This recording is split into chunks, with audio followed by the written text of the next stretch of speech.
Fala pessoal, sejam bem-vindos a mais um episódio do FalaCast.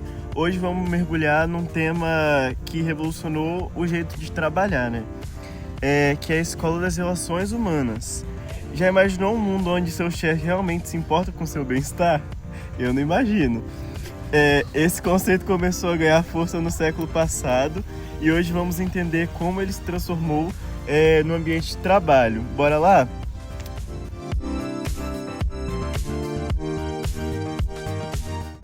Bom, hoje comigo a gente tá com um time de peso, né? Começando com o Lucas, que é especialista em administração. O que você tem para falar pra gente no papo de hoje, Lucas? Cara, eu acho que vai ser um papo muito interessante. João, esse tema ele é fundamental para entender como a gestão de pessoas evoluiu e como que ela impacta no nosso dia a dia. No trabalho, um exemplo atual é a Google, que investe pesado em bem-estar e cultura organizacional, o que mostra como as escolas das relações humanas ela ainda é relevante hoje em dia.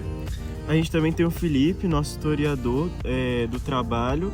E aí, Felipe, preparado para trazer um contexto histórico para a gente? Com certeza.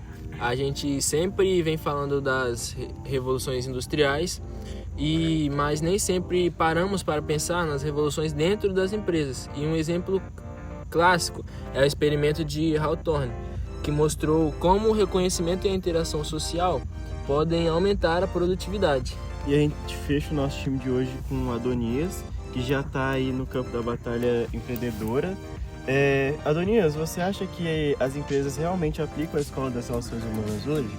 Olha, João, algumas sim, mas outras só fingem. Por exemplo, a Nubank é conhecida por investir em um ambiente de trabalho colaborativo, mas ainda há empresas que oferecem benefícios superficiais, como café grátis, sem realmente cuidar do bem-estar dos funcionários.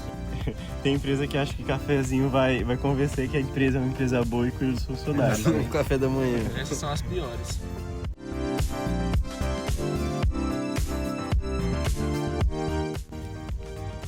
Antes de falar da Escola das Relações Humanas, precisamos entender como que o trabalho era visto antes, né, Felipe? Como eram as condições no começo do século XX? Bom, no final do século XIX e início do século XX, o trabalho ele era extremamente rígido. E a ideia era que o funcionário fosse como uma máquina, como dito no nosso último podcast. E obedecendo ordens, repetindo tarefas e sendo avaliado pela produtividade. Era mais ou menos assim que acontecia, e isso vinha da chamada administração científica, proposta por Taylor. E um exemplo clássico disso são as linhas de montagem da Ford, onde os trabalhadores repetiam movimentos sem parar. Isso aí, o Taylor, né, ele acreditava que se cada trabalhador seguisse um método otimizado e recebesse um bom salário, ele produziria mais. Mas aí começaram a perceber que isso não funcionava tão bem assim. Por exemplo, em algumas indústrias têxteis, os funcionários se sentiam desmotivados e alienados, né? O que acabava reduzindo a produtividade a longo prazo. Ou seja, tratavam os funcionários como peças de uma engrenagem, né? Sem considerar fatores como motivação ou ambiente de trabalho. Hoje, vemos isso em alguns call centers, onde a pressão por metas é tão alta que os funcionários acabam esgotados. Exato. E era o modelo do Homo economicus, que supunha que o ser humano era movido apenas por dinheiro e pela sua necessidade de sobreviver. Eu gostei que o Adonias falou do call center, né? Um exemplo disso é a Brasil Center. Tinha uma irmã que trabalhava lá, tadinha, sofreu. Mas, e aí, depois disso tudo, veio o experimento de Hawthorne, que muda tudo de fato. Mas antes de entrar nisso, vocês acham que ainda existem empresas que seguem esse modelo antigo? Sim, infelizmente, muitas empresas ainda veem os funcionários só como números. Mas, por outro lado, algumas perceberam que um ambiente mais humano gera mais resultados. Um exemplo é a Patagônia, que investe em sustentabilidade e bem-estar dos funcionários, mostrando que é possível conciliar lucro com responsabilidade social.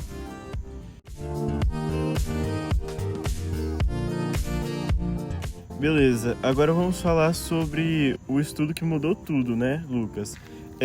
Explica pra gente o que foi o experimento de Hawthorne. A gente já falou dele algumas vezes, explica pra gente aí. Então, esse experimento ele foi conduzido por Elton Mayo em uma fábrica de Weston Electric nos Estados Unidos. A ideia inicial era simples, né? Testar se mudar a iluminação do ambiente afetaria a produtividade dos funcionários. Mas a descoberta surpreendeu todo mundo. A produtividade subiu, mas não por causa da luz. O verdadeiro motivo era o fato de os trabalhadores se sentirem observados e valorizados. Ou seja, o que fazia diferença não era a luz, mas sim o ato do reconhecimento. E isso já mostra que as pessoas querem mais do que só um salário. Um exemplo atual disso são as empresas de tecnologia, como a própria Microsoft, que investem em programas de reconhecimento e feedback constante para manter todos os seus funcionários engajados dentro do ambiente de trabalho. E um experimento teve mais fases. Em 1927, os pesquisadores permitiram que os trabalhadores conversassem mais entre si e a produtividade subiu de novo. Isso mostra que os laços sociais no trabalho são fundamentais. Hoje vemos isso em empresas que promovem happy hours e eventos de integração, como a Netflix.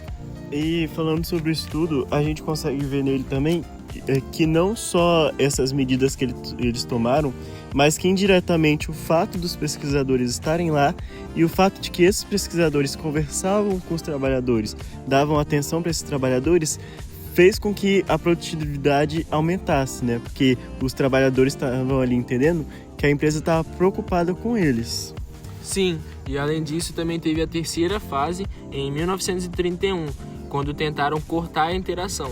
Mas isso fez com que a produtividade caísse, e isso acabou provando que os laços sociais no trabalho são extremamente fundamentais.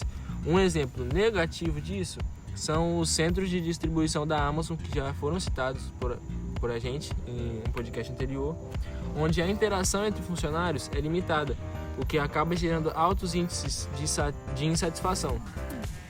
E é aí que nasce o conceito do homo socialis, que mostra que os funcionários não são movidos apenas por dinheiro, mas também por reconhecimento no ambiente de trabalho.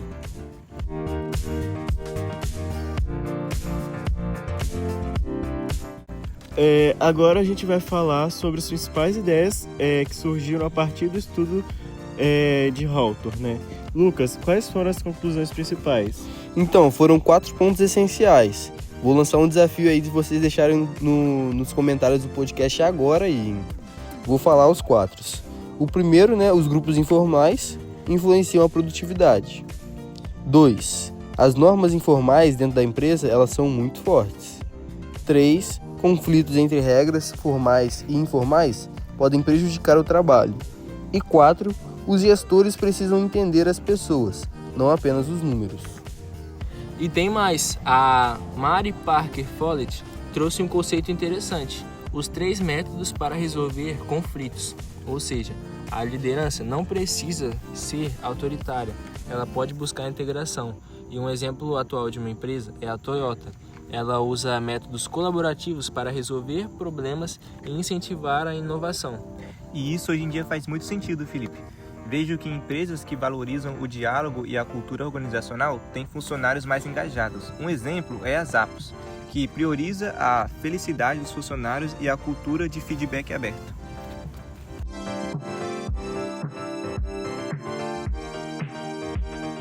E no mundo real, as empresas realmente aplicam isso? Algumas sim. Empresas como a Google e a Nubank, que já foi citado antes, investem em bem-estar, mas muitas ainda acham que dar café grátis já é cuidar do funcionário. Obviamente que não, né? Um exemplo negativo são as grandes redes de fast food, onde rotatividade de funcionários é alta devido à falta de valorização. Outra crítica também à escola das relações humanas é que ela pode ser usada de forma manipuladora, né? O que cria um ambiente que parece amigável, mas esconde a exploração. Um exemplo são as empresas de telemarketing, onde discursos de família, entre aspas, né, máscaras longas jornadas e pressão por metas. E também existe a crítica de que incentivos psicossociais não são suficientes. As pessoas ainda precisam de salários justos e boas condições de trabalho, como foi dito pela gente durante esse podcast. E um exemplo é a indústria têxtil em países em desenvolvimento, onde os funcionários são explorados apesar de programas de bem-estar superficiais.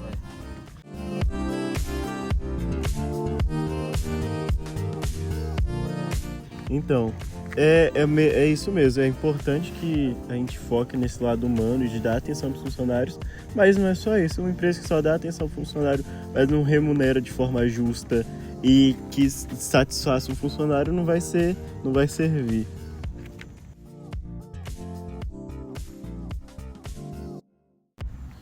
Então, a Escola das Relações Humanas, ela trouxe avanços, mas ainda temos desafios, né? Sempre vamos acabar tendo. E você, acha que a empresa aplica esse conceito ou ainda está no modelo antigo? Esse é o meu questionamento para o podcast de hoje. Queria agradecer a vocês por estarem presentes. Vocês podem falar o que vocês quiserem aí. Pô, queria agradecer aí por você ter me convidado ao podcast, né? Ter vindo aqui bater esse papo com vocês. É bom, né, para descontrair um pouco e também para trazer um pouco de informação para o público, né? Então espero voltar aqui mais vezes, né? E é isso aí. Isso mesmo, fico muito feliz com o convite e espero voltar mais vezes. Muito obrigado, João, por mais um convite de um podcast e estar aqui junto com esses nomes grandes da administração, né?